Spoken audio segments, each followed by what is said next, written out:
Oi, gente, tudo bem? Hoje eu vou falar de um filme que eu acabei de assistir, chamado Mônica e o Desejo. É um filme sueco do diretor super famoso que na Europa, em todo lugar do mundo, assim, chamado Ingmar Bergman. Então, se você não conhece os filmes dele, vale super a pena conhecer. E Mônica e o Desejo apresenta, assim, o diretor ao mundo, assim, porque foi um filme que foi um sucesso de bilheteria e nos Estados Unidos ele também bombou, assim, é um filme de 1953, então é um dos primeiros filmes dele. E apresenta uma atriz assim que surpreende assim ao mesmo tempo, e ela se mostra como uma artista realmente esplendorosa ali na obra, como uma obra de arte, né? Ela definitivamente sobressai assim ao diretor, então isso fica muito em evidência no filme.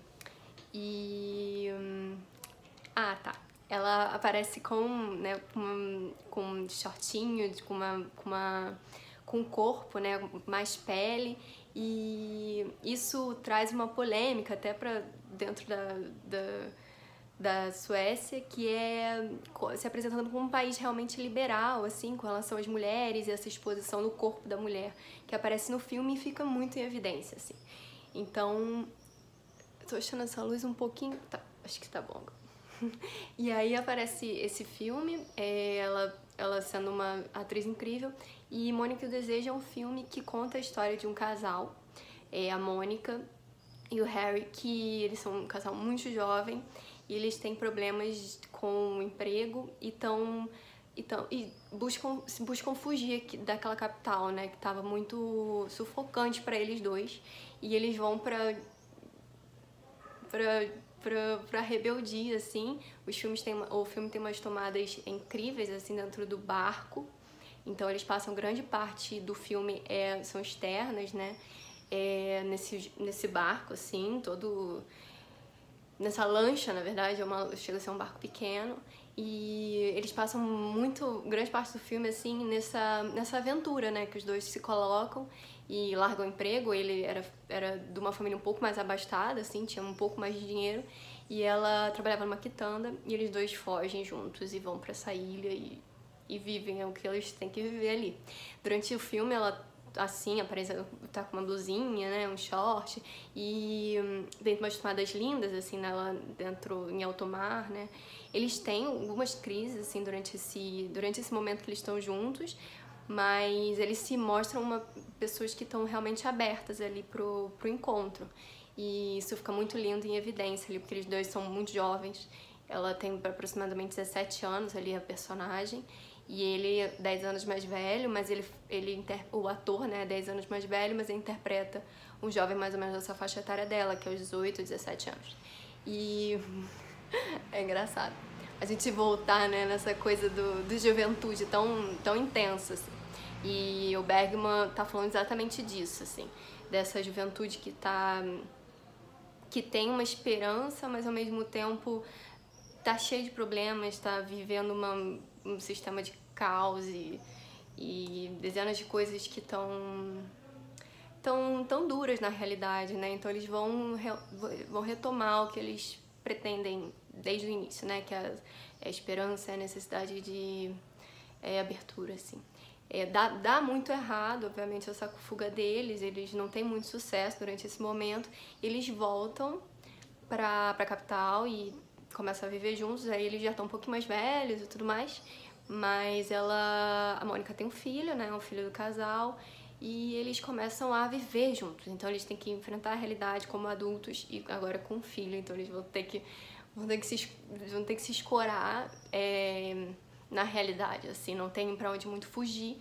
Eles dois ali dentro daquela casa, a filhinha, assim, o bebezinho pequenininho. E durante esse período, assim, ela se mostra... tem tomadas lindas, assim, né, dela mostrando a liberdade de si, a própria liberdade e autonomia de si. E mesmo dentro de casa, com a maternidade, ela lida com isso super bem. Mas ao mesmo tempo ela tem ainda apresenta o resquício da juventude, da possibilidade de fuga do espaço ali da casa. Eu não sei se você vai ver esse filme, se você for ver esse filme, provavelmente você tenha que cortar em algum momento, porque eu já vou falar, talvez tenha um spoiler mais pra frente. Por enquanto não tem spoiler, mas mais pra frente talvez tenha um spoiler. porque eu vou ter que falar de uma cena. É uma cena que dá o segundo ponto de virada, né, do filme, que é nesse momento. Você vai ter que sair desse vídeo, provavelmente, porque realmente eu vou falar de um spoiler agora. É um take longo, que ele faz o corte, ele demora pra fazer o corte dessa sequência, que é um close, super close da Mônica, da personagem da Mônica, da Harriet Anderson, que é a atriz que interpreta, e ela tá durante muito tempo olhando pra câmera, né, e ela sai de casa, né, e vai pra um bar, enquanto o Harry o marido dela tá trabalhando, ela sai de casa, vai pra esse bar. E ela tem esse take longo, ela acende um cigarro e divide com... pra acender o cigarro, tem uma coisa dos cigarros se tocarem assim, que é um outro cara, não é o Harry. Então aí você descobre, ele demora pra fazer esse corte, né, dessa sequência, e você tem um momento que fica subentendido que ela traiu o marido, né? Então, durante esse período, assim, você fica pensando um tempo, isso já quase 1h20 de filme, já passou muita coisa, eles já viveram muita coisa, é um romance clássico, e você, nesse momento, você vê que ela realmente traiu ele, e ela se mostra realmente como uma pessoa inconsequente, enfim. Durante aí ele volta pra casa, ela volta pra casa depois dessa situação super complicada. É um conhecido, ele acaba descobrindo isso, o marido dela acaba descobrindo isso, que é um conhecido do casal. E eles têm uma discussão. Essa discussão, no meio dessa discussão, ele violenta ela, o que fica isso é explicitamente demonstrado assim. E eles têm uma grande questão a partir de agora como casal, né? Bom, de fato, assim, essa cena não dura muito tempo, eu cheguei a notar. O filme se apresenta como um conto mais ligado a essa trama dos dois, mas o que fica em evidência ali entre o casal, nesse diálogo, é que eles realmente... Ela não queria ter o filho, né? Ela tem o filho, mas ela não queria ter o filho. Então, o que hoje não muda muito a compulsoriedade da mulher em ser mãe. Então, nada muito diferente. Em 1953, inclusive, era muito mais, né, mais tenso, né, o negócio. Bom, eu acho que é um pouco isso. O que algumas pessoas falam desse filme, e o que eu concordo também, é que ele vai influenciar realmente, porque depois vai vir uma escola, né, de cinema chamada Nova Vague, e que ele influencia muito. É um filme todo em preto e branco, e tem essa protagonista mulher. Então, assim, o filme influencia esses diretores, né, o Jean-Luc Godard, que é um dos grandes nomes, e a atriz realmente toma uma frente, assim. Ela apresenta o Bergman ao mundo, ao mesmo tempo que ela claramente tá estonteante no filme, assim como o ator que faz o Harry, que é o marido dela. Ele tá brilhante, né? Os dois estão atuando super bem, é um filme todo de interpretações muito detalhadas, então eles ficam são múltiplas camadas, são de uma geração de atores que trabalha muito isso, que são os monólogos internos, os subtextos, essa paixão jovial, né? Mesmo o ator, por exemplo, é 10 anos mais velho, ele traz uma jovialidade, um frescor para a interpretação, que claramente vai dar uma dimensão dele ser um personagem muito mais jovem do que ele é. E isso fica muito interessante, assim, porque cada um dá um ponto de vista do personagem. Mesmo ela trazendo a dinâmica do desejo muito intenso, os dois trazem o ponto de vista, né, de cada um do personagem, e com muita verdade, né, que é um momento dessa escola de interpretação, desse realismo muito intenso, e do cinema entrar junto nessa conversa. Os três estão ali conversando juntos. O Bergman, o diretor, que é o diretor, a protagonista, e o o coadjuvante ali, que é toma quase uma frente, assim, muito forte. Eu separei algumas coisas, por isso que eu tô pescando aqui, mas, enfim, é um filme super bom do Bergman, assim, é um dos primeiros filmes dele, e que fica muito evidente a perspicácia dele enquanto diretor, né? As tomadas marítimas, né, que eles estão no barco, são impressionantes, assim, ela tem uma coisa de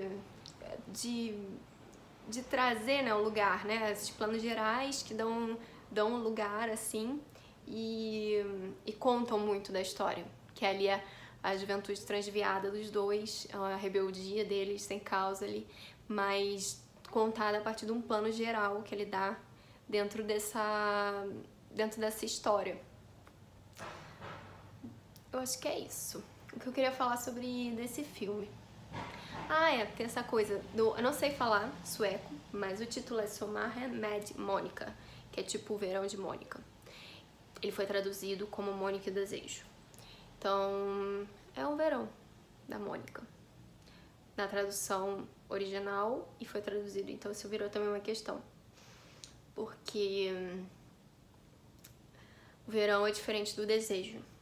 Se você, né, você coloca ali a dimensão dos dois vocábulos, você vai ter uma ideia diferente do que você quer, do que você vai assistir, né? Então, eu acho que pra distribuição teve um sucesso muito grande de bilheteria, não só pelo fato dele ser um diretor sueco, tá?